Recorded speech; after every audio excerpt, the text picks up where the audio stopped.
Salam alaikum is back with more about Heba.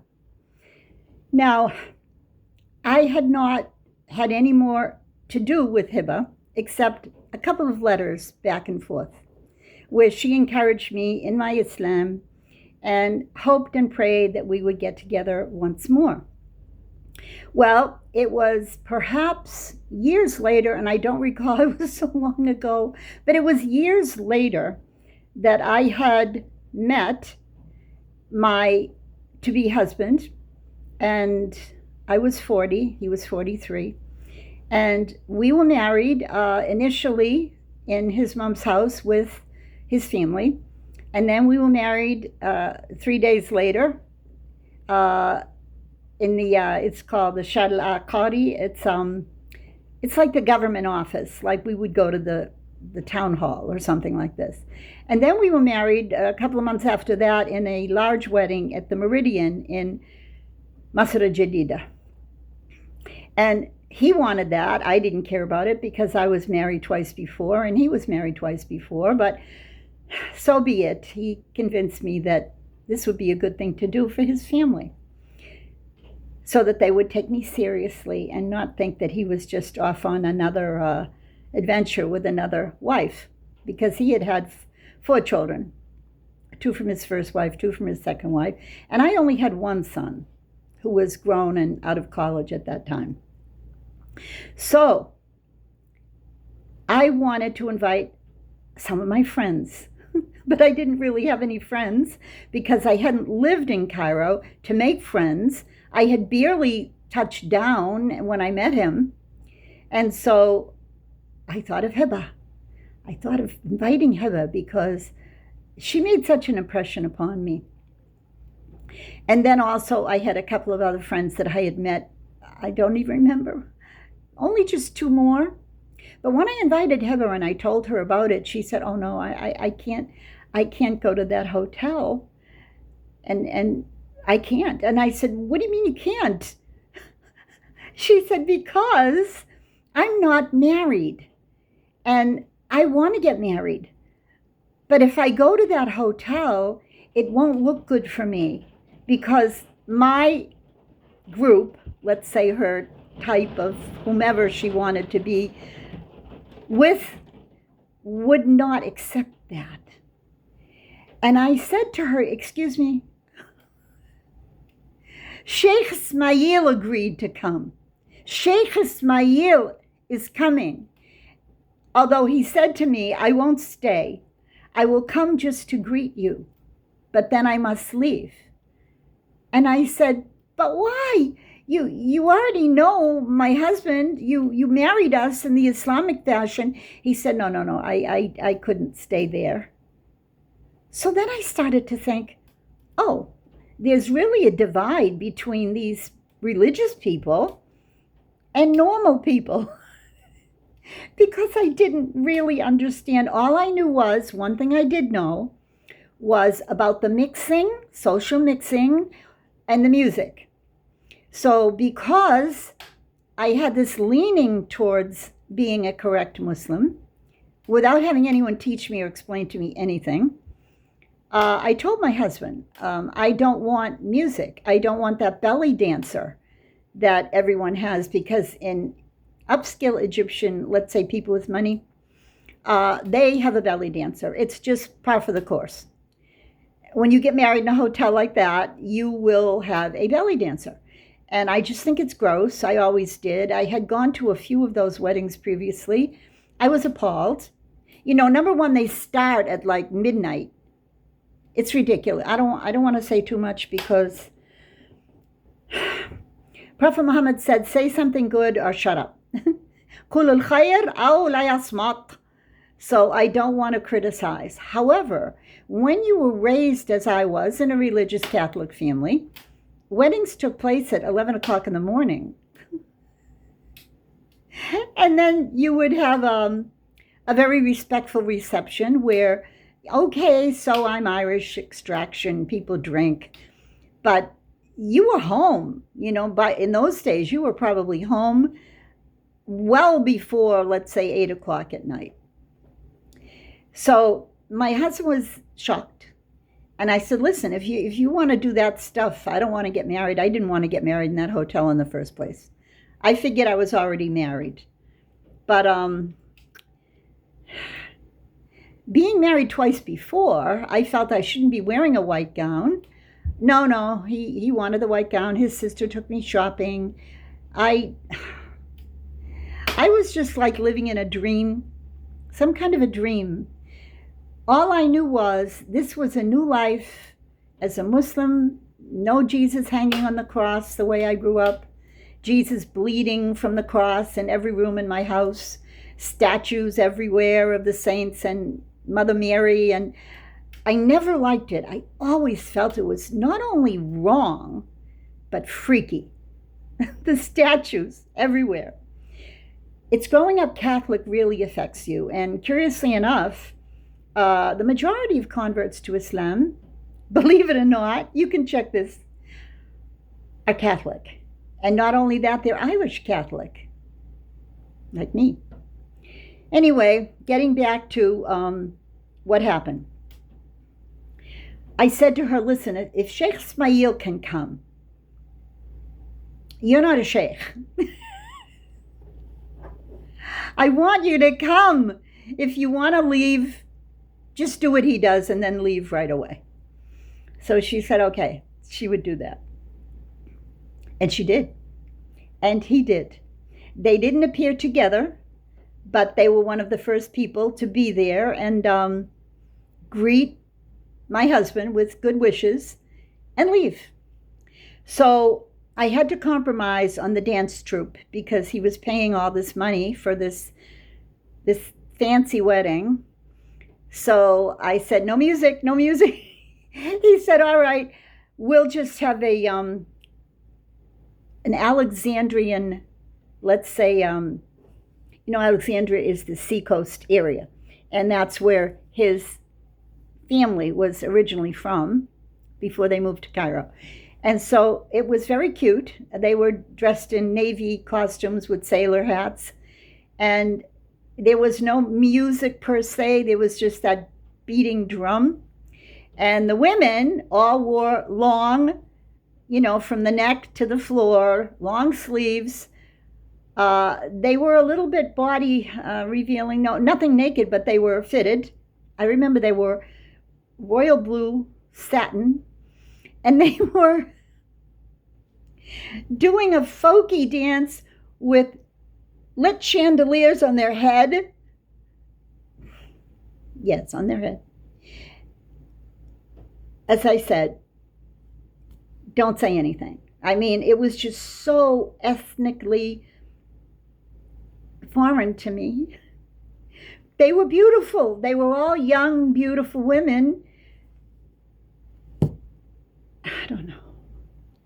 I had it transferred to the video at the time that was being used. The big rectangle boxes that you'd stick in the machine.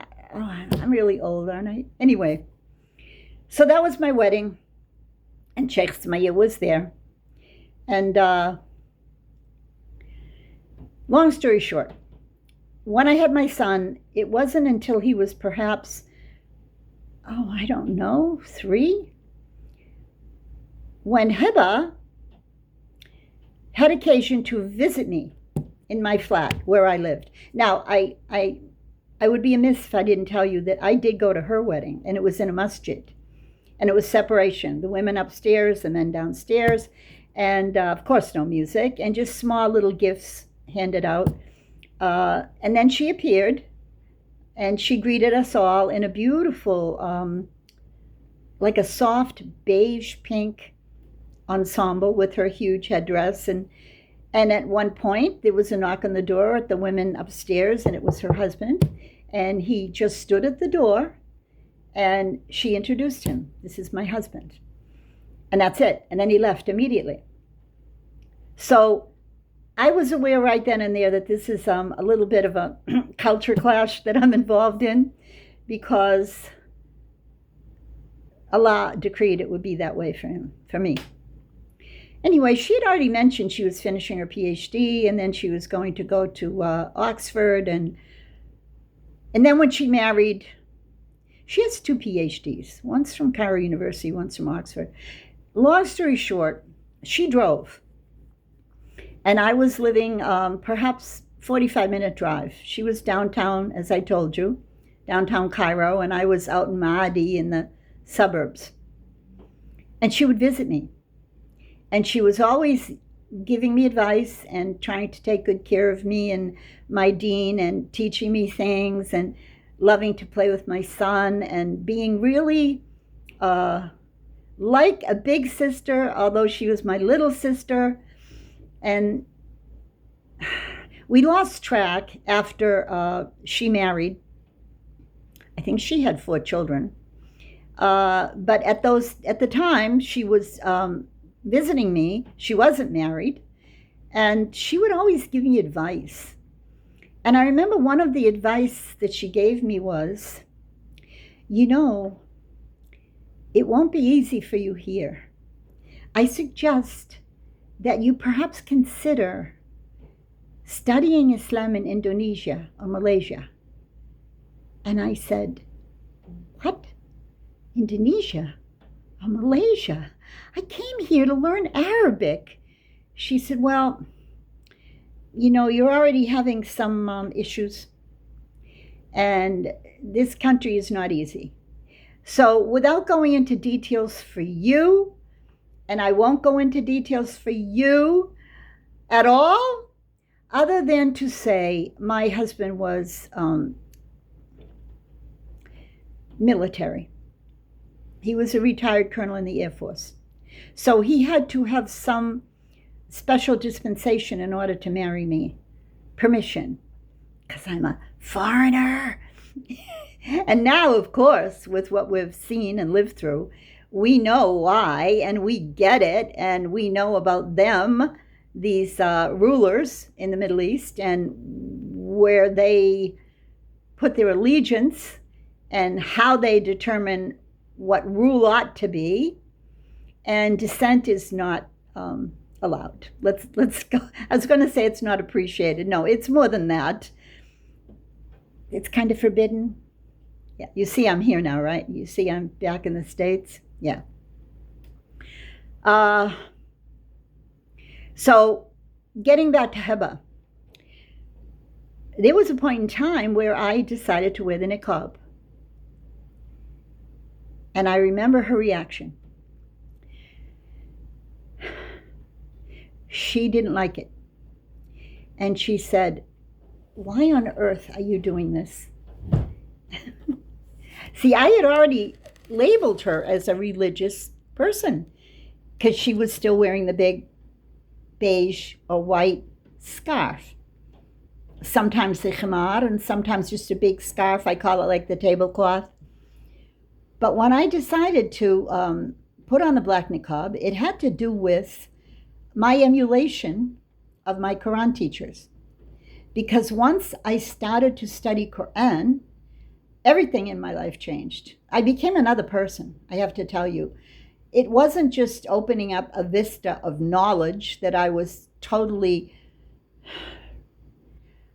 enamored of. I was guided by Allah.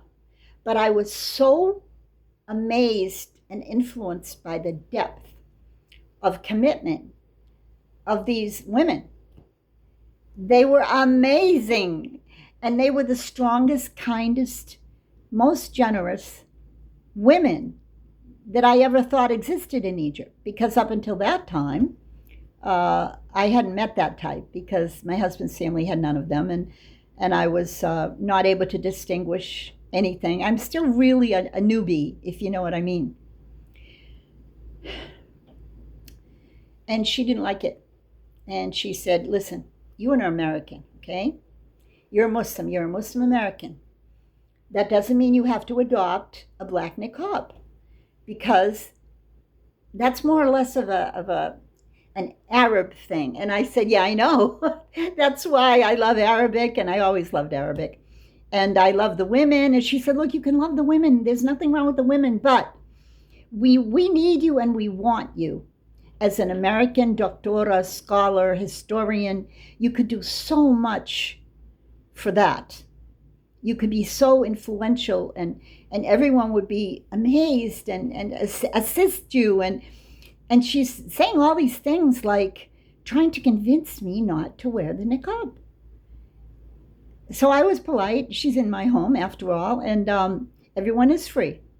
I love freedom. That's why I love America. Okay, with all its, I don't even know where to begin to describe America. Let's just say it's having issues, big issues right now, big problems. And that comes from, let's say, enemy influence, satanic people who want to destroy America. But one of the beauties of America is basically people eventually get along. Okay, we had a civil war for 5 years. From 1860 to 1865, Americans killed each other to the tune of like 3 million. More Americans killed each other in the 5 years of the Civil War than died in all the other wars put together in America. First World War, Second World War, Korean War, Vietnam War. I'm going to establish a channel soon. I need help though. I need some technical help, because this is what I call my religious channel, based on Quran, Tafsir, Aqidah, Hadith, and I don't monetize it because I don't want to be paid for helping people in their religion. However, so many people have pressed me to do something outside of the religion, especially sociological, historical, cultural, etc., and monetize it. Why not? I could use the money. Anyway, as I said, I would need a lot of technical help on that. And if Allah will make it easy, it will come to fruition, because I'm ready. I don't want to hide knowledge, and I want to help everyone to learn as much as they can about anything I know. So I want your dua on that one, because I could really use it. And I said this was going to be more about Hiba. So, Hiba's visits and Hiba's advice about perhaps I might face problems. And she was very gentle. Egyptians, they're subtle. They're not like Americans. They don't just like hit you they don't bombard you with the truth. Let's put it that way. They go in a very subtle way. I guess I'm not too quick on the uptake, that she was rather warning me about some things that might interfere with my fairy tale marriage and my beautiful new son. And anyway, Allah kept me there. Allah kept me in Cairo for 25 years. I would go home every summer for 4 months, bring my son because he was in school there, and it worked out well. There were problems, of course, but Allah kept me. We say thabit, firmly fixed in Egypt. Until what happened. And what happened was I came back for my son had passed 3.5 years ago. Allah yarhamu, may he rest in peace. But I have another son who's living in New Hampshire, and he's much older. He's from my first marriage. He's now 57 years old. And he doesn't follow Christianity anymore. So pray for him that he will eventually accept the truth. So I came almost 2 years ago to just do a typical me, like a 2-month vacation. And that week I landed, literally 1 week after I landed in Boston, the Gaza problem started. And I just had a feeling. The minute it started, I thought, this is not going to be easy. This is not going to be good. And I knew that I would not go back to Egypt until this whole mess is fixed. It seems like it's getting worse, but Allah never brings worse, you see. Allah brings only good in His supreme wisdom.